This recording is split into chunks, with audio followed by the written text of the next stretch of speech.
Good day, everyone. Imagine planting thousands of trees in just a few hours without even touching the soil. That might sound impossible, but today it's already happening through drone based reforestation. This technology is becoming a powerful solution to problems like deforestation and climate change, but at the same time, it also raises important questions. Is faster always better? And who benefits from this kind of innovation? Today, we will explain how drone based reforestation works and its impact on society and how it should be used responsibly. Drone-based reforestation use flying machines of drones to plant seeds in areas where forests have been destroyed. First, the drones scan land to identify the best location for planting. Then, they drop seeds for foods that already contain nutrients to help the plants grow.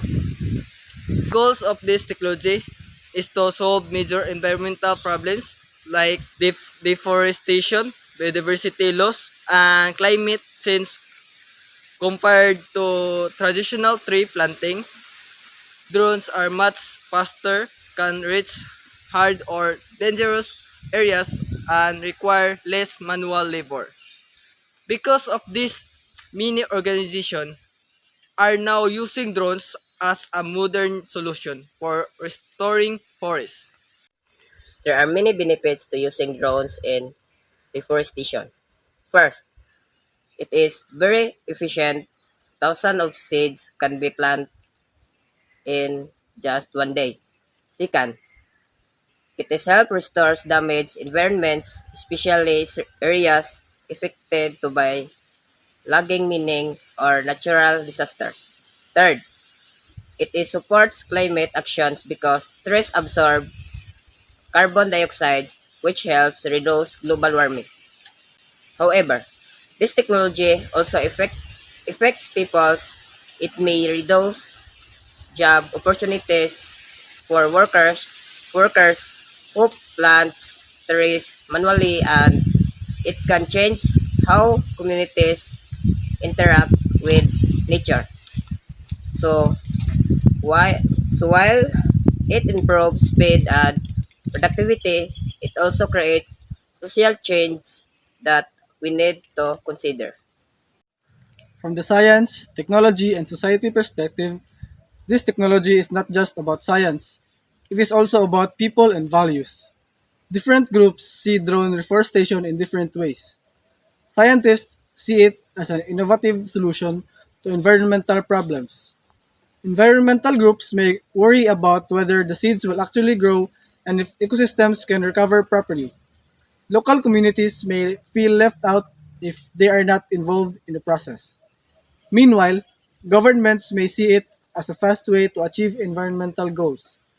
This shows the idea of interpretive flexibility, where one technology can have different meanings depending on who is looking at it. It, is, it also raises important concerns such as ecological effectiveness, loss of traditional knowledge, and lack of community participation. Because of these issues, proper governance is very important. One key idea is the precautionary principle. This means we should be careful and take preventive action even if we are not completely sure about the result. In drone reforestation, this means testing if the seeds can survive, studying the environmental impact, and making sure biodiversity is protected before applying it on large scale. Governments and organizations should also involve local communities in decision making and create policies that ensure fairness and sustainability. Good governance helps make sure that technology is used safely and benefits everyone. To make this technology better, we should follow responsible innovation. This means thinking not only about efficiency, but also about people and environment. First, local community should included in planning and decision making. Second, We should use local tree species to protect ecosystem. Third, drones should not replace people completely but work together with traditional planting methods. Finally, the result should always be monitored so improvement can be made over time. By combining this technology with human knowledge, we can create solutions that are both effective and fair.